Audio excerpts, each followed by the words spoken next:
கேள்வி ஒன்றாக இருந்தாலும் பதில் எப்படியா இருக்கும், ஆளுக்கு ஏற்ற மாதிரி மாறுபடும். நேரில் வந்துட்டால் என்ன பண்ணிடலாம், எல்லா கேள்வியும் கேட்டு தெளிவாக. அதுக்கு தான் சத் சங்கம். என்னுடைய நோக்கம் எல்லாம் மனிதர்கள் எல்லாம் மகிழ்ச்சியாக இருக்கணும், அவ்வளோதான். விவாகரத்து ஏன் அப்படி ஒரு கேள்வி கேட்டுக்கலாம். சினிமாக்காரங்கள்லாம் கிடையாது, ஆனால் சினிமாவில் உங்களுக்கு சொல்கிறாங்க. ஒரு நடிகனை பற்றி நீங்கள் சொன்னால் பார்ப்பீங்க, பக்கத்து வீட்டுக்காரனை பற்றி சொன்னால் பார்ப்பீங்களா என்ன? பக்கத்து வீட்லேயும் ஒரு பெரிய கதை போயின்னு தான் இருக்குது. அப்படி தானே, எதிர் வீட்டில் ஒரு கதை போயின்னு, பக்கத்து வீட்டில் போயின்னு, நம்ம சொந்தத்துலேயே யாருக்கும் ஒரு கதை போயின்னு தான் இருக்குது. ஏன் நம்ம வீட்லேயே கூட கதை போயின்னு இருக்கலாம், ஏன் உங்களுக்கே கூட அது மாதிரி ஒரு பிரச்சனை இருக்கலாம். எல்லாத்தையும் மூடி மறைச்சிட்டு சினிமா அப்படின்றதெல்லாம் கிடையாது. விவாகரத்து ஏன் செய்கிறார்கள்? விவாகரத்தை தவிர்க்க முடியுமா? ரொம்ப ஈஸிங்க. அன்பாயிட்டால் விவாகரத்து ஒரு மேட்ரே இல்லை, விவாகரத்துக்கெல்லாம் போக வேண்டியதே இல்லை. யாரோ ஒருத்தர் கூட நான் வாழ்ந்தாகணும், ஆனோ அல்லது பெண்ணோ யாரோ ஒருத்தர் கூட நான் ஆகணும், நான் வாழ்ந்தாகணும். இங்கே பிரச்சனை எங்கே அப்படின்னு கேட்டால், என் கணவனை அல்லது என் மனைவியை என் விருப்பத்துக்கு நடத்த பார்க்குறேன் நான், என் விருப்பத்துக்கு. சரி தப்பெல்லாம் நான் சொல்ல வரல, அது ரெண்டாவது விஷயம். ஆளாளுக்கு ஒழுக்கம் மாறுது, ஒரு ஊருக்கு ஒழுக்கம் மாறுது, அப்படி தானே? ஒரு டாக்டர் வேலை செய்கிறாங்க, இல்லை ஒரு நர்ஸ் வேலை செய்கிறாங்க அப்படின்னு சொன்னால், அவங்க ஹாஸ்பிட்டலில் போய் வேலை செய்கிறாங்க அப்படின்னு சொன்னால், ஒரு பெண்மணி ஆணோட பிறப்புறுப்பில் எதனா புண்ணு ஏதோ வந்துச்சுன்னா அதை பார்க்க, ஆப்ரேஷன் பண்ண, குழந்தைங்க பிறகுனோன்னாக்கா பிறப்புறுப்பை பார்க்க, எல்லாம் ஆணுக்கும் பெண்ணுக்கும் என்ன இருக்குது. மருத்துவத்துறையில் போனாங்கன்னா இந்த பிசிசியனுக்கு இது ஒரு வேலை. உடம்பு முழுசும் பார்ப்பாங்க, உடல் முழுசும் ஆராய்ச்சி பண்ணுவாங்க, எல்லாம் என்ன பண்ணுவாங்க. நீங்கள் எங்கே முரண்படுறீங்க, என்ன பிரச்சனை உங்களுக்கு விவாகரத்துன்னு கேட்டால், நீங்கள் உங்கள் குடும்பத்தை கூட இல்லை மதத்தை கூட எங்கள் வழக்கு முறையில் இல்லை பழக்க வழக்கங்களோ சிக்கிக்கினுக்கிறீங்க. நீங்கள் ஆணாகவும் இருக்கலாம், பெண்ணாகவும் இருக்கலாம். அதை ஆண்கிட்டே அல்லது பெண்கிட்டே எதிர்பார்க்குறீங்க. இதுதான் உங்கள் பிரச்சனை. ஒரு ஆண் என்ன எதிர்பார்க்குறாரு, என் மனைவி குட்டி ட்ரெஸ்ஸு போடக்கூடாது, இல்லை பெரிய ட்ரெஸ் போடக்கூடாது. சில பேர் பெரிய ட்ரெஸ் போட பிடிக்காது, நீங்கள் குட்டி ட்ரெஸ் போட்டால் தான் பிடிக்காதுன்றதெல்லாம் கிடையாது. எப்போ பார்த்தாலும் புடவை சுற்றினுக்கிறார் சார், பார்க்கறதுக்கே இல்லை, ஒரு சின்னதாக ஒரு ட்ரெஸ்ஸு போடுறதில்ல, ஒரு லிப்டிக் பூசத்தில்லை, ஒரு சிக்கனை நடக்கிறதில்லை, ஹீல்ஸ் வாங்கி கொடுத்தாக்கா ஊந்துருவேன்றா, நடக்க மாட்டேன்றா, நடக்கவே தெரில. அந்த எம்ஆர் ராதாவா அவங்க சொல்கிறல்ல, ஒரு 6 முழத்தை சுற்றின்னு வந்து தூண் பின்னாடி வந்து நிற்கிறேன், மோகன் வரான் மோகன் போகிறான்னு சொல்கிறேன் அப்படின்ற மாதிரி. இந்த பக்கம் தான் பிரச்சனை இருக்குதுலாம் கிடையாது. குட்டி ட்ரெஸ் போடுறது பிரச்சனை கிடையாது, புடவை கட்டிக்கிறது கூட சில பேருக்கு பிரச்சனை தான். என்ன தான் தங்க நகை வாங்கினாலும் வளையல் அந்த கண்ணாடி வளையல் மாதிரி வராது அப்படின்ற மாதிரி போட்டு தெரியுறவங்களாம் இருக்கிறாங்க. வாழ தெரியல, அப்படி தானே, வசதியாக வாழ முடியல, அது கூட பிரச்சனை தான். விவாகரத்து ஏன் அப்படின்னு கேட்டால் பல காரணம். ஆனால் இதெல்லாம் வேணாம், உள்ளே போயெல்லாம் பேச வேணாம். ஆணோ அல்லது பெண்ணோ ஒரு ஒழுங்குமுறையை கண்டுபிடிச்சி அதில் வாழ்ந்துனுக்கிறான், அதை எதிர்ப்பாளினத்து மேலே எதிர்பார்க்குறான், பெண்ணோ அல்லது ஆணோ. இதுதான் பிரச்சனையே தவிர வேறு ஒரு பிரச்சனையும் கிடையாது. அப்புறமா கணவன் மனைவி பரஸ்பரம்னா ரொம்ப ஈஸி. அன்பாக இருந்தீங்கன்னா, நீங்கள் ரொம்ப நெருக்கம்னு நினச்சிக்கிறீங்க, செத்துட்டா நீங்களும் அவங்களும் யாரோ தான், அவ்வளோ தூரம் நெருக்கம் இல்லை. பொய் சொல்கிறீங்க, உங்களுக்கு புரிய மாட்டேது, ஏமாத்துறீங்க. அப்படி நானும் என் மனைவி நெருக்கம்னு பொய் சொல்கிறீங்களா, அதனால தான் விவாகரத்துக்கு போனீங்க. அப்போல்லாம் யாரும் நெருக்கமே இல்லை. முதல்ல அதை புரிஞ்சுனீங்கன்னா விவாகரத்து வராது. விவாகரத்து எங்கே வந்தது அப்படின்னு கேட்டால், நான் நினைக்கிற மாதிரி அவன் நினைக்கிற மாதிரி நானும், இதுதான் பிரச்சனை. அப்படிலாம் கிடையவே கிடையாது. நீங்கள் நினைக்கும் போது அவங்களுக்கு ஒன்றுக்கும், அவங்க நினைக்கும் போது உங்களுக்கு ஒன்றுக்கும் வராது. கக்காலாம் எப்படி தான் வரான், தனி தான். சுவாசம் கூட சொல்கிறேன், உங்கள் லென்ஸு வேறு, அவங்க லென்ஸு வேறு, அவங்க இழுக்கிறதும் போகிறதும் வேறு, நீங்கள் இழுக்கிறதும் போகிறதும் வேறு. அப்போ 2 பேரும் பரஸ்பரம் அன்பாக இருக்கணும்னா ஒழுக்கம், அன்பு தான் மேட்ரிங்க. எதுதான் மேட்ரு? எதையும் ரசிக்க தெரியல உங்களுக்கு, இதுதான் பிரச்சனை. என் மனைவியை எனக்கு ரசிக்க தெரில, அல்லது என் கணவனை நான் என்ன பண்ணல, ரசிக்க தெரில. இல்லைன்னா பொருளாதார சிக்கல். புருஷன் நிறைய சம்பாதிக்கிறான், பொண்டாட்டி கொடுக்கல, இல்லை பொண்டாட்டி நிறைய சம்பாதிக்கிறான், புருஷனுக்கு கிடைக்கல, 2 பேரும் வேறு மாதிரி இருக்கிறாங்க. இல்லை எல்லாத்தையும் சம்பாரிச்சு வந்து கொடுக்குறோன்னே சந்தேகப்பட்டு சாவடிக்கிற பொம்பளைங்கிறா. மொத்தமாக இது வந்து அவகிட்டே குத்து நிற்பான். இப்படி போவாத அப்படி போவாத நடக்காது, இன்னும் கொஞ்சம் எக்ஸ்ட்ரா போயினே இருக்கிறவங்களும் இதுதான் செய்கிறா. சம்பாதிக்கிற பொம்பளை வச்சுட்டாலுன்னா அந்த ஆம்பளை ஏங்கி போய் பின்னாடி போய் நிற்க முடியாமல் அவமானப்படுற ஆம்பளையும் இருக்கிறான். படம்லாம் எடுத்து வச்சுக்கிறாங்க. நீ நானும் சேர்ந்துருந்தோம் நிலவு வானம் போல், நிலவு போல் தேஞ்சு போட்டேன் நீ வந்ததால் அப்படின்னு. இப்படி பல பிரச்சனைகளுக்கு அடிப்படை காரணம் அன்பு இல்லாதது தான். அன்புன்னா பிரித்தியாரை கட்டுப்படாமல் அவங்கள கூட என்ன பண்ண, அவங்க தேவைக்கு நானும் என் தேவைக்கு அவங்களும். கணவன் என்றால் யார் அப்படின்னு கேட்டால், மனைவியை திருப்திப்படுத்துருவேன், சந்தோஷமாக வச்சுக்கிடுவேன், உரிமையாக பெண் அவனை எடுத்துக்கிறவோ.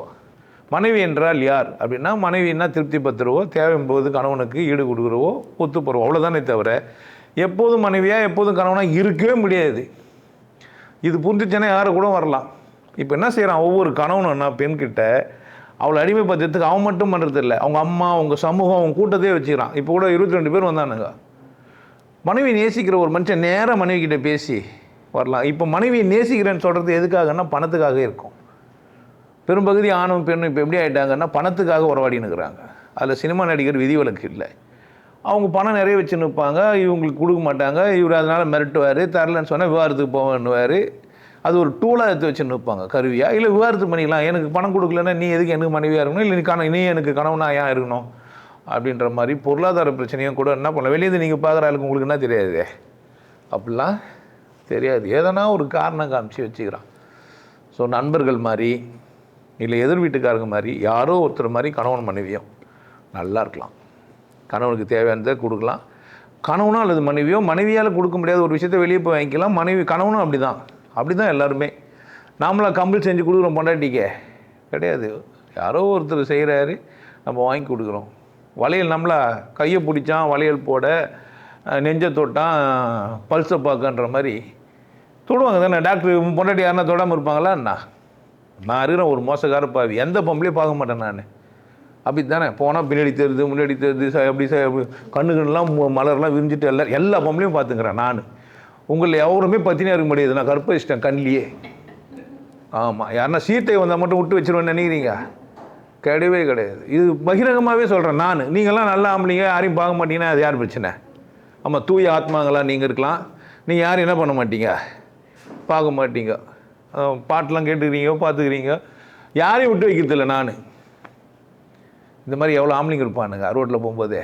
என் பொண்டாட்டியை ஒருத்தன் நல்லா இருக்கிறான்னு பார்த்துருக்க மாட்டானா அண்ணா? ஒருத்தனும் என் பொண்டாட்டி நல்லா பார்க்கலன்னு சொன்னால் அப்போ என் பொண்டாட்டி சரி கிடையாதுன்னு தான் அர்த்தம். இல்லை, யாருமே பார்க்க முடியாத அளவுக்கு இருக்கிறான்னு அர்த்தம். ஆமாவா இல்லையா? புருஷனும் இப்படி தான். யாருமே பார்க்க முடியாத ஒரு ஆம்பளைன்னா அந்த ஆம்பளை கல்யாணம் பண்ணி வாழ்ந்துன்னா பிரயோஜனம் உங்களுக்கு? இதெல்லாம் புரிஞ்சிச்சானா விவாகரத்துன்ற ஒரு பேச்சுக்கு இடமே இல்லை. எது புரியல நமக்கு? 4 பேர் பார்க்குற மாதிரியான ஒரு பெண்ணை நான் கல்யாணம் பண்ணுக்கிறேன், அப்படி தானே? நச்சுன்னுக்கிறா, பார்க்கறதுக்கு பளிச்சுன்னுக்கிறா, இல்லை அழகாக இருக்கிறா, பேசுகிறா, திறமையானவளாக இருக்கிறா, இல்லை எழுதக்கூடியவளாக இருக்கிறா, பாடக்கூடியவளாக இருக்கிறா, படைப்பாளியாக இருக்கிறா, எப்படியே இருக்கலாம் தானே? இப்போ எல்லாருக்கும் தனித்திறன் ஒன்று இருக்குது. திறமையை பாராட்டுறதுக்கு ஒருத்தர் இருப்பாங்க. பாலினம் ஆணாவோ பெண்ணாவோ இருக்கலாம். இதெல்லாம் ஒரு சாதாரண விஷயமாக விட்டிங்கன்னா தான் உங்கள்கிட்ட அன்பில்லாது தான் காரணம். நீங்கள் அன்பில்லாத இருக்கிறதுக்கு காரணம் பொருளாதார சிக்கல் தான். நான் சம்பாரித்து நான் வாழ முடியும், எனக்கு ஒரு வேலை இருக்குது, என்னோட வாழ்கிறதுக்கு எனக்கு மனைவின்னு நான் நினச்சிட்டேன்னா மற்ற நேரத்தில் அவளை ஆராய்ச்சி கூட பண்ண மாட்டேன். நமக்கு அதே ஒரு வேலையாக இருக்குது. எப்போ பார்த்தாலும் ஒரு வேலை நம்மளை விட அப்படின்னா முடிஞ்சிச்சு. என்னை விட அப்படின்னா தான் இங்கே பிரச்சனை. விட தான் இந்த என்னை விட உன்னை விடன்றது தான் பிரச்சனையே தவிர, பொருளாதாரமாக இருந்தாலும் சரி என்னை விட உன்னை விட, அழகாக இருந்தாலும் சரி உன்னை விட என்னை விட, ஆண்மையாக இருந்தாலும் சரி என்னை விட உன்னை விட. அன்பு வந்தால் என் மேலே அன்பாக இருக்கிற ஒரு கணவன், இல்லை என் மீது அன்பாக இருக்கிற ஒரு மனைவி, 2 பேரில் யாருன்னா ஒருத்தர் அன்பாக இருந்தால் போதும், நல்லாயிருக்கும் குடும்பம். யாரோ ஒருத்தர் சாதாரணமாக விட்டு போயின்னே இருப்பீங்க, சண்டை போடும்போதெல்லாம் அதுக்கேற்ற மாதிரி நெக்ஸ்ட்டு போக வேண்டியது தானே. அப்படி பகிரங்கமாக என்னங்கிறீங்களா என்ன? எல்லா உண்மையும் எல்லாக்கிட்டையும் சொல்ல முடியும்? ஃபோட்டோ எடுத்து வச்சுட்டு யாரும் பார்த்துட்டாங்கன்னா இல்லைம்மா ஏன்னு கூட சொல்லிடலாம். இப்போ அது மாதிரி ஆயிடுச்சு இல்லை? நான் உலகம் முன்னேறிச்சு. இனிமேப்பட்டு என்ன கிடையாது, அவன் நான் இல்லை, அவள் நான் இல்லை, அப்படி ஆயிடுச்சு. இப்போது ஒன்றும் உங்களுக்கு சுதந்திரம் கிடைச்சிச்சு. முதல்ல 74 அந்த குடும்ப கட்டுப்பாடுன்னு ஒன்று வந்தது, அங்கே கொஞ்சம் சுதந்திரம் கிடைச்சது. ஏன்னா இன்னாருக்கு தான் புள்ள பொறுக்கெல்லாம் கிடையாது, கலராக புள்ள பெற்றவங்களாங்கிறாங்க. அந்த காலத்தில் திட்டும்போதே திட்டுவாங்க, விருந்தாளிக்கு பெற்றவங்களேன்ட்டு. இப்படியெல்லாம் மனுஷன் வாழ்ந்துருந்தாங்கிறான் எல்லா காலத்துலேயும். விவாகரத்து நடந்துருந்தான் இருக்குது. விவாதத்தை தவிர்க்க முடியுமான்னா தவிர்க்க முடியும், ரொம்ப ஈஸி. யாருன்னா ஒருத்தர் அன்பா இருந்தா அதெல்லாம் தர முடியாதுமா, கல்யாணம் ஆயிடுச்சு எனக்கு, சாப்பிட்டு எனக்கு ஒரு பொண்டாட்டி தான், நீ எங்கன்னா போய்க்கோ, என்ன பண்ண முடியும்?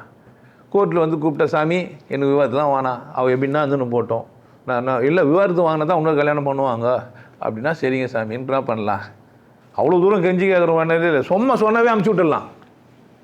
விவாகரத்துன்னு ஒருத்தர் கேட்டால் உடனே என்ன பண்ணிருந்தா? அதான் அன்பு, அதான் அன்புன்னா. அதுக்கு கோர்ட்டுக்கிட்டலாம் எதுக்குமா போகிற? விவாதத்து தானே, இந்தாம்மா பத்திரம், எவ்வளோ 10,000 ரூபா வேணுமா, 5,000 ரூபா வேணும், எவ்வளோ தூரம் போட்டு என்ன பேப்பரில் வாங்கி என்ன பண்ணலாம், உனக்கு எனக்கு இனிமே போட்டு சம்மந்தம் இல்லைடா, சம்மந்தம் இல்லை டி, இல்லை சம்மந்தம் இல்லை சார், சம்மந்தம் இந்த மேடம், அப்படிலாம் பண்ணிடலாம். ரொம்ப ஈஸி. இதுக்கு வக்கீல், கோர்ட்டு, மட்டை மசல் தேவையே இல்லை.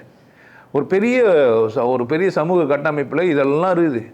நீங்கள் விவாதத்துன்னு போனால் ஒன்றே நந்துடும் நினைக்கிறீங்க.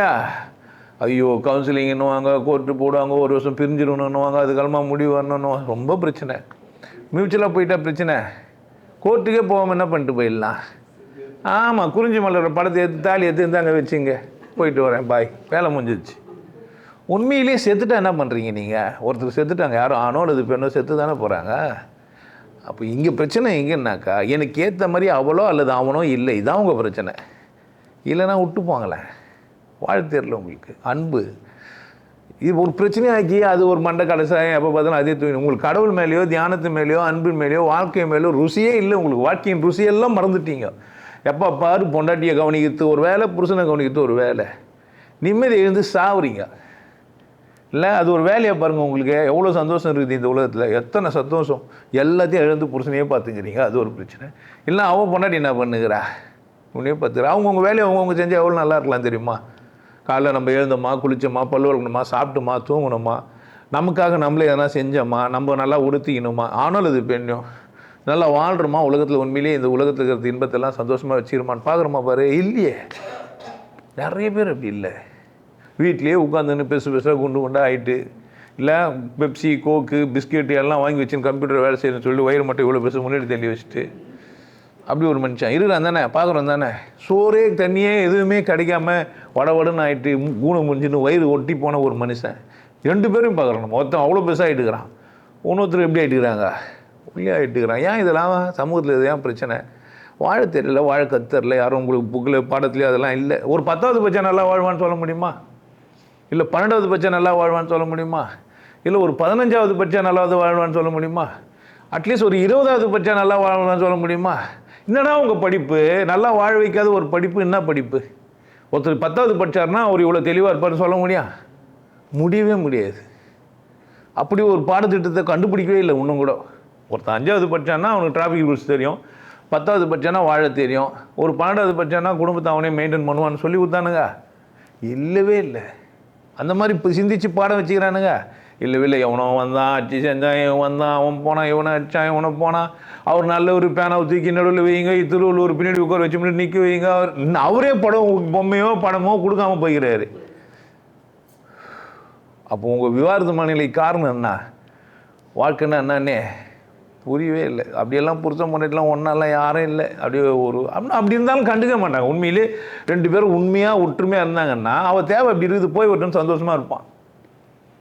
உண்மையிலே நரம்பும் சத்தியமாக ஒரு ஆணும் பெண்ணும் அவ்வளோ ஒரு கூட்டமாக இருக்கிறாங்க, சத்தியமாக 2 பேரும் ஒன்றாக்குறாங்கன்னா அவனை பற்றின ஒரு சின்ன சந்தேகம் கூட வராது. அவசியமே இல்லை. போனால் போயிட்டேன்னா இப்போ மூத்திரம் எங்கேயும் பேஞ்சிட்டு வராதுன்னா பிரச்சனை. பொண்டாட்டி சொல்லுவாள், புருஷனும் அப்படி தான் சொல்லுவான். அவள் 10 பேர் போயிட்டு வரட்டு யார் யானுக்க? நம்ம கதைகளில் நல்லா சொல்லி வச்சுக்கிறான். இந்திய கதையில் அழகாக இருக்குது. 5 பேருக்கு ஒருத்தி பொண்டாட்டி வந்துக்கிறான். இதுக்கப்புறமாவும் நீ இந்த விவாதத்துக்கு போகிறேன்னா நான் என்ன செய்ய முடியும்? இந்த கதையை உனக்கு சொன்ன பிறகும் ஊரெல்லாம் இது எல்லாருக்கும் மகாபாரதம் தெரியாத ஒரு ஆள் இருப்பான். அப்புறமா விவாதத்துக்கு போகிறேன்னா என்ன அர்த்தம்? அப்போ ஏதோ ஒன்று பிரச்சனை, ஏதோ பணம், பொருளாதாரம், வேறு ஏதோ ஈடுபாடு, படித்தான் படிக்கலை, இதுதான் பிரச்சனை. அவள் படிச்சிடா, இவள் படிக்கலை, இவன் பெரிய ஆளாயிட்டான், பெரிய ஆளாவில் சமூகத்தில் காட்டுறதுக்கு, என் பொண்டாட்டின்னு காட்டுறதுக்கு ஒரு பெருமை இல்லை, இப்போ தான் என் பொண்டாட்டி அப்படின்ட்டு. இதெல்லாம் விட்டோம்னா ஒரு கல்யாணத்தோடு வாழ்ந்துட்டு போயிடலாம். இல்லைன்னா என்ன தான் நீங்கள் கேர்ள் ஃப்ரெண்டு பாய் ஃப்ரெண்டெல்லாம் பொண்டாட்டி மாதிரி நினச்சிக்கிறீங்க. என்ன இருந்தாலுமே 2 பேர் தாம்பத்தியம் புருஷன் பொண்டாட்டியாக ஒருத்தர் ஆகிறாங்கன்னா அவங்களுக்குள்ள பரஸ்பரம் அன்பு ஒன்று மலரத்தான் செய்யும், நல்லா இருக்கத்தான் செய்யலாம். ஏன் மலரில்? இந்த நாயோ அந்த நாயோ ஏதோ ஒன்று கற்று வச்சின்னு வால் இப்படி சுற்று அப்படி சுற்றுன்றது தான் பிரச்சனை. நாய்ங்க கூட நல்லா வாழ்ந்துடும் பொழுது, இவனுக்கு எப்படி வாழறதில்ல? நிம்மதி இழக்கிறதுக்குன்னே பொண்டாட்டி புருஷன் கால் கட்டு. எதுடா கால் கட்டு? கொண்டாட்டமாக இருக்கிறதுக்கா கால் கட்டுக்கா? பாட்டு வழியிட்டு அக்டோபர் மாதம், அக்டோபர் மாதம், செப்டம்பர் மாதம், செப்டம்பர் மாதம் பாட்டு கேட்டிங்களா? காதல் சந்தோஷம் பிறந்தது எப்போ, காதல் பிறந்தது எப்போ, சந்தோஷம் துக்கம் வந்தது எப்போ, கல்யாணம் முடிஞ்சது அப்போ. ஏன்? இப்படிலாம் கிடையாது. எப்போதும் ஆனந்தமாக மகிழ்ச்சியாக இருக்கிறதுக்கு தான் நான் சொல்லித்தரேன். ஒருத்தர் எனக்கு மெசேஜ் அனுப்பிச்சிருந்தார், உன் சொந்த பொண்டாட்டி நல்லகிறா, சொந்த பொண்டாட்டியோட கூட அத்தவங்கிட்ட போகலான்றான். அது என் பொண்டாட்டி பிரச்சனை, ஏன் பிரச்சனையா இது? ஏன் பொண்டாட்டி மட்டும் பிரித்து வச்சுக்கிறேன், நீ பிரிக்கவே மாட்டேன்னு சொன்னேன், எங்களை பிரிக்க வைக்கிறேன்றான். நான் பிரித்து வைக்கிறேன். கேட்டால் சொல்கிறான், எனக்கு பொண்ணுக்குது, எனக்கு பொண்ணுக்குது, பிற்காலத்தில் அவங்களை எப்படி கல்யாணம் பண்ணிப்பாங்கன்னு கேட்குறான். நடிகர்களுக்கு பொண்டாட்டிங்களாம் புருஷனுக்கு அவங்களாம் கல்யாணம் பண்ணிக்கலையா? திறமை இருந்தால் கல்யாணம் பண்ணிக்க போகிறாங்க. கல்யாணம் பண்ணிட்டு இருந்து எங்கள் அப்பா அம்மா ஒழுக்கமாக வாழ்ந்தாங்கன்னு பார்த்தா கல்யாணம் பண்ணிக்கினா கல்யாணம் யாருக்கு பண்ணிக்கிட்டு? மாப்பிள்ளையோட பொண்ணோட அப்பா அம்மா சேர்ந்து வாழ்ந்தாங்க, அவங்களுக்கு தான் நான் கல்யாணம் பண்ணிப்பேன் நான் தேடுவீங்க. அதாவது எந்த காலத்தில் இருக்கிறவங்க, எனக்கு ஒரு ஆம்பளை வேணும், எனக்கு ஒரு பொம்பளை வேணும்னு கல்யாணம் பண்ணிடணுமா? அவங்க அப்பா அம்மாலாம் ஒழுக்கமாக இருக்கணும்னு பார்க்கணுமா? பொண்ணோட அப்பா சிகரெட் பிடிக்கிறாரு, நான் கல்யாணம் பண்ணிக்க மாட்டேன்னு சொல்லலாம்? எவ்வளோ பெரிய பைத்தியக்காரர் தானா? எவனோ ஒருத்தன் வந்து ஆன்மீக புக்கு படிக்கலன்னு விட்டு ஒன்றை கதையாக இருக்குது உங்கள் கதை. பைத்தியக்காரன் தான் ஒருத்தன் மாரி செய்வான். அதனால் விவாரதியா அன்பு மலரல, அடுத்தவங்களை மதிக்க தெரியல, கொண்டாட தெரியல. யாராக இருந்தாலும் அது ஒரு மனித ஜீவிதம், ஆணாக இருந்தாலும் பெண்ணாக இருந்தாலும். அதுக்கு என்ன தெரியுமா பித்தா? அது வாழும், அதுக்கு மேலே அது மாறாது. நீங்கள் என்ன வேணால் சொல்லி பாருங்களேன், அப்படி கரைச்சி ஊற்றி பாருங்களேன், அந்த சனி அப்படியே தான் நிற்கும் போய். ஏன் திரும்ப சுற்றி வலிச்சு அங்கே தான் அங்கே போய் நிற்கும். ஒருத்தர் சொன்னார், நல்லா இருந்தது, நேற்று கூட ஒரு ரீல்ஸ் பார்த்தேன். ஏன் நல்லவங்களெல்லாம் கடவுள் சோதிக்கிறாரு அப்படின்னா, கஜானாவில் தான் போய் செக் பண்ணுவாங்க, குப்பைத்தொட்டில் போய் செக் பண்ண மாட்டாங்கன்ட்டான். புரியுதா? விவாகரத்துக்கு போகும்போதே அவங்க அசிங்கமானவங்க தான். விவாகரத்துன்னு ஒருத்தர் போகிறாங்கல்ல, அவங்க யார் தான் அசிங்க? அதில் ஆணோ அல்லது பெண்ணோ அசிங்கமாகலாம், யார் பக்கமும் சப்போர்ட்லாம் பேசுறது இல்லை. ஒருத்தர் சரியாக இருந்தால் கூட விவாதத்துக்கு போக மாட்டாங்க. விவாதத்து தர மாட்டேன்னா அடம்பிடிக்க வேண்டியது தான், இல்லை பிடிக்கலாம், இல்லை ரொம்ப ஈஸியாக விவாதத்துக்கு கொடுத்துடலாம். ஏன் இதெல்லாம்னா பத்திரிக்கைக்காரங்களுக்கு இது ஒரு வேலை. எடுத்துன்னு போய் இவங்களுக்கெல்லாம் காமிச்சு நியூஸ் பார்த்துன்னுக்கணும். இப்போது அப்படிதானே? ஒரு நல்ல தரமான ஒரு நடிகை தன் கணவனை வந்து விட்டுட்டு போகிறான்னு சொன்னால் நீங்கள் பார்க்கறதுக்கு எவ்வளோ சந்தோஷப்படுவீங்க? அதுக்கு தான் இப்போ முதலமைச்சரோட மனைவி வந்து விவாதத்துக்கு கேட்குறாங்கன்னா உங்களுக்கு ஒரு பெரிய விஷயம் இல்லை இது. இவர் ஊரெல்லாம் போய் லஞ்சம்லாம் இல்லைன்றாரு, அதெல்லாம் சொல்கிறாரு, பொண்டாட்டியே வாழ வைக்கலன்னு சொல்கிறது ஒரு வேலை. அந்த பொறும்புக்கு எப்படி இருக்குதோ இந்த பொறும்புக்கு எப்படி இருக்குதுன்னு யாருக்கு தெரியாது. நம்மனா உள்ளே பூந்த போய் பார்த்தா தேவையில்லாமல் இன்னொருத்தர் வாழ்க்கையில் என்ன பண்ணாதீங்க, ஆராய்ச்சி பண்ணாதீங்க, உங்களுக்கு தேவையில்லை. அது மாதிரி நீங்கள் ஆராய்ச்சி பண்ணி நீங்களும் உங்கள் பொண்டாட்டி சந்தேகப்பட ஆரம்பிப்பீங்க மெதுவாக. இது நல்லா இருக்குதுன்ட்டு. இன்னும் மோசம்லாம் இருக்குது. இந்த பொம்பளைங்க கல்யாணம் பண்ணிட்டு வரதட்சணை காசு வாங்கி நிற்பாங்க. அது பேர் என்ன, ஜீவனாம்சம் வாங்குவாங்க. இந்த ஜீவனாம்சத்துக்காகவே விவாதத்துக்கு போகிற பொம்பளையெல்லாம்ங்கிறா, கெட்டிக்காரிங்களாம்ங்கிறாங்க. தலைவர் நிறைய சம்பாதிக்கிறாரு, என்ன பண்ணலாம், அவர் சொன்னபடியெல்லாம் நடந்துக்கணும், விவாதத்துக்கு கொடுக்கலாம். நான் விவாதத்துக்கு கொடுக்குற மாதிரி இல்லை சார், எனக்கு ஐடியாவே இல்லை, எங்கன்னா போய் வர சொல்லுங்கன்னா சொல்லிடலாம். வக்கீல் ஜட்ஜிக்கிட்டே சொல்லிடலாம், சாமி அவளை எங்கன்னா போய் அரைக்குன்னா பத்து எப்படின்னா சந்தோஷமாக இருக்குது சொல்லுங்கள் சாமி, எனக்குன்னா வேணா விவாதத்து வேணா, அப்படி போய் சொல்லலாம். நீங்கள் சொல்லிங்களா பாரு, நீங்களும் நாக்கு வச்சுன்னு போய் அப்படியே வீர சூரன் மானம் போயிடுச்சு மயிர் போயிடுச்சுன்ட்டு ஒன்றும் மூத்திர வாய்க்கா ஏங்குவீங்க. அது ஒரு மூத்திரம் போயிடுற இடம் சனியை, அது மேலே என்ன அக்கறை எடுத்துக்கிறீங்க? கொண்டாடுறீங்கன்னா அது மூத்திரம் போயிடுற இடமா மாறி கொண்டாடுறீங்க. இல்லை அது என்ன தான் இது, ஒரு சராசரி மூத்திரம் போயிடுற இடம், அதுக்கு அவ்வளோ வேல்யூ. அந்த மூத்திரம் போயிடுற இடத்த எனக்கு கொடு, எனக்கு மட்டும் கொடு, எனக்கு மட்டும் காட்டு. அடாசி வெக்கம் கெட்ட மானம் கெட்ட இந்த சமூகத்தில் வாழ்ந்துனுக்கிறோம். கேட்கும்போதெல்லாம் வெக்கமாக சம இது ஒரு கதையாயிடுச்சு. ஊன் பொண்டாட்டி போகிறாளா, ஏன் பொண்டாட்டி போகிறாளா, ஊன் பொண்டாட்டி பாதுகாப்பாக வச்சுக்கிறேன், இதெல்லாம் பேச்சாயா இது? இவங்களுக்கு என்ன சொல்லி செய்து ஊன் பொண்ணை பத்திரமா வச்சுக்கிற, ஊரை மட்டும் போனால் கூட டான்ஸ் ஆடுற, இல்லை டான்ஸர் கூட டான்ஸ் ஆடினா ஊரை மட்டும் போனால் கூட டான்ஸ் ஆடுறேன்னா நான் என்ன பண்ணுறது? டான்ஸ் ஆடுனாலும் ஆட மாட்டேன்றேன் என் பொண்ணு என் பொண்டாட்டி, நான் என்ன பண்ணுறது? அதுக்கு ட்ரைனிங்கெல்லாம் கொடுத்து பரதநாட்டியெல்லாம் கிளாஸ் போய் எட்டுன்னு வந்து ஆட விடுவாங்க. என்ன சொன்னாலும் கேட்கறது இல்லை. ஊரில் இருக்கிற பொண்ணுங்கெல்லாம் கார் ஓட்டுது, என் பொண்ணு ஓட்டுறதுல என்ன பண்ணலாம்? அதெல்லாம் எவனா கேட்குறானுங்க நினைக்கிறீங்க? அது மேலே அக்கறை இல்லை. நீ அவங்கள கூட டான்ஸ் ஆடு, இவங்கள கூட ஏன் ஆடல? எல்லாருமே ஆடுவீங்க, நீங்களே குத்தான் சொல்கிறேன். அப்படிலாம் எல்லாம் ஆடுறீங்க, பக்கமே வரமாட்டீங்க சில பேர்லாம் என் பக்கமே. அது ஒரு ஏக்கமாக இருக்கும், எல்லாம் வராங்க இவங்க வரலையேன்ட்டு. விவார்த்தியன் அன்பு புரியல, எல்லாரும் வாழ வந்துக்கிறாங்க, எல்லாரும் வாழ்வோம். கனவுல ஏதோ பண்ணுவாங்க, என்ன பண்ணுவீங்க நீங்கள்? அவன் கனவில் அவள் வருவாள், அவளை பார்த்து சிரிப்பாள், இவன் கனவில் யார் வருவார், யாரை பார்த்து ரசிப்பான். அங்கே என்ன பிடுங்க முடியும்? அப்படியே ஏங்குறது செருப்பால் அடி நாய். இந்த வாழத்தரில் சனியனுக்கு என்ன செய்ய முடியாது? விவாதத்துன்னு ஒன்று தேவையே இல்லை. சாதாரணமாக மியூச்சுவலாக கை கொடுத்து என்ன பண்ணிடலாம், பாய் சொல்லிட்டு போயினே இருக்கலாம். ஏன்னா பெண்களுக்கு பாவம். ஆனால் இன்னும் ஒரு 50% மேலே பெண்கள் வேலைக்கே போகிறது இல்லை. அந்த ஆண்கள்லாம் பாவம். அந்த பொம்பளைங்கள்லாம் என்ன பண்ணுவாங்க, வேறு வழியே இல்லை. இன்னும் வீட்டை விட்டு கிச்சனை விட்டு வெளியே போகாத பொம்பளைங்கிறான் இன்னும் கூட, தெரியுமா? கிச்சனை விட்டு வெளியே போகாத, ரோடு தெரியாத, திசைகள் தெரியாத பொம்பளைலாங்கிறாங்க. இது கிழக்கு மேற்குன்னு தெரியாத பொம்பளைலாங்கிறாங்க. வீட்டு விட்டு வெளியே ஒரு மார்க்கெட்டுக்கு போய் ஒரு காய்கறி வாங்க தெரியாத பொம்பளைங்கிறா. ஒரு ஏடிஎம்மில் கார்டை போட்டு காசு எடுக்க தெரியாத ஒரு பொம்பளை இந்த உலகத்தில் இருக்கிற. எவ்வளோ நாகரிகம் முன்னேற்றின பேருக்கு கூட இல்லை. நம்ம சர்வ சுதந்திரம் கொடுத்தும் கூட திமிரா சொல்லிடுற ஒரு பொம்பளைங்கிறான். நீ அந்த பக்கம் ஏன் பார்க்குறேன், இந்த பக்கம் நீ பார்த்துன்னு போயேன், உனக்கு அப்படி தேவைன்னா என்ன பண்ணு, நீ நான் ஒரு 4 பார்க்குறேன், நீ ஒரு 8 பாறேன் இல்லை, சந்தோஷமாக இருந்துட்டு போயேன், உன்னை யாரும் வானான்றாங்க இல்லை. அதனால் விவாதத்து எப்போ, அன்பு இல்லைன்னா விவாதத்து தான். யாரோ ஒருத்தர் அன்பாக இருந்தால் அட்ஜஸ்ட் பண்ணுவார். அன்பாக இருந்தால் அட்ஜஸ்ட் பண்ணுறது கூட எனக்கு அட்வைசபிள் கிடையாது. கேட்டால் ஈஸியாக அனுப்பிச்சி விட்ருங்கன்றேன். ரொம்ப ஆணாக இருந்தாலும் பெண்ணாக இருந்தாலும் ஈஸியாக வானாமா தாங்க முடியாது, சும்மா பாவம் நீ வெறுப்பாகி முடியெல்லாம் கொட்டி போயிடுச்சு அசிமாகிற பார்க்கறதுக்கு இல்லை, இருக்கிற கொஞ்சம் நெஞ்சம் மூஞ்சம் ஒன்றும் ஆகிடான் தேஞ்சின்னு போயிடணும் சொல்லலாம். ஆம்பளைங்க அதே மாதிரி சொல்லலாம், கருத்து போயிடுவான். அப்படியே இதெல்லாம் கருத்துரும். நைட்டு பகலமாக யோசிச்சுன்னே இருப்பான். உச்சி வகுந்து எடுத்து பிச்சி பூ வச்ச கிளி பச்சை மர பக்கத்தில் எண்ணெல்லாம் ஊற்றின்னு இருப்பான் சுற்றி சினிமாலாம். அதுதான் கற்பு கரிசி கண்ணகி வாழ்ந்த இந்த ஊரில் இல்லை. கணவன் மட்டும் காணும் அழகை வெளிச்சம் போட்டு காட்டிரியே. அந்த பாட்டு ஏதாவது உனக்கு கூப்பிட்டு கேட்கணும், இப்படியே கேட்கலாம். நான் அதெல்லாம் கட் பண்ணுறோம், பயப்படாதீங்க. குழந்தை ரொம்ப தூக்கி கொஞ்சம் மாட்டான் அப்பன். கணவன் மட்டும் காணும் அழகாம. அம்மா கொஞ்சம் அது கொஞ்சில் இருக்கான், அப்பா கொஞ்சம் அது கொஞ்சில் இருக்க முடியாது அந்த குழந்தைய. அம்மாண்ணா கணவன் மட்டும் காணும் அழகை கணவன் அங்கே தேஞ்சிச்சு ரிக்கார்டு. கணவன் மட்டும் காணும் அழகை கணவன் மட்டும். அப்போ தான் எனக்கு உள்ள வேறு வார்த்தையெல்லாம் வருது. இதெல்லாம் என்ன, கணவன் மட்டும் கணவன் மட்டும் கணவன் மட்டும் அப்படியா? பொண்டாட்டி மட்டும்னு சொன்னானா பத்தியா? பொண்டாட்டி மட்டும்னு சொன்னானா? ஏன் சொல்ல பொண்டாட்டி மட்டும்னு?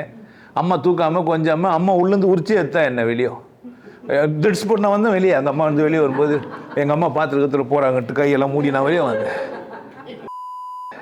எப்படியெல்லாம் தேய்ச்சி எப்படியெல்லாம் குளித்தாலோ எத்தனை வாட்டி கிள்ளி முத்தம் குத்தாலோ எனக்கு எங்கள் அம்மா. பொண்டாட்டி மட்டுமா கொஞ்சிருப்பா என்ன? புரிஞ்சுதானா? அன்பு மலர்ந்துச்சானா யாராக இருந்தாலும் என் மனைவி, யாராக இருந்தாலும் என் கணவன் அப்படின்னு வாழ்ந்தீங்கன்னா, இல்லை யாரோ முகம் தெரியாத ஒருத்தர் மேலே அன்பு காட்ட முடியும்னா, உன்னை கூட இருக்கிற ஒருத்தரை கூட எப்படி இருக்கலாம் நீங்கள்? அன்பா இருக்கலாம். ஏமாத்துறாங்க அசிங்கப்படுத்துறாங்கன்னா நீங்கள் தான் கவனமாக இருக்கணும். விவாகரத்து ஏன்? அன்பு இல்லை. உங்களுக்கு எல்லாருக்கும் ஒரு விஷயம் சொல்கிறேன். ஆனந்த வாழ்வு அப்படின்ற ஒரு கோர்ஸ் யூடியூப்பில் போட்டு வச்சுருக்கேன். Happy life course. நீங்கள் மெம்பர் ஆனீங்கன்னா ஆனந்த வாழ்வு கோர்ஸை நேரடியாக நீங்கள் யூடியூப்பில் பார்க்கலாம். ஃபேமிலியாக டிவியில் போட்டு என்ன பண்ணலாம், எல்லாரும் ஃபேமிலியாக போட்டு பார்க்கலாம். ஒருத்தர் தான் சப்ஸ்கிரைப் பண்ணீங்க, 5 பேர் 6 பேர் என்ன பண்ணலாம், நீங்கள் அதை பார்க்கலாம். வாய்ப்பு பயன்படுத்திக்கப்பா.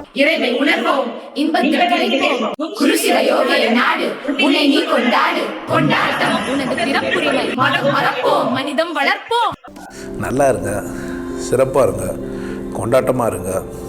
உங்களை நீங்கள் மதிப்பு மிகுந்தவராக மாற்றுறது உங்கள் கையில் தான் இருக்குது. நல்லா இருங்க. நான் ஒரு வாய்ப்பு என்னை பயன்படுத்திக்கலாம். நல்லது.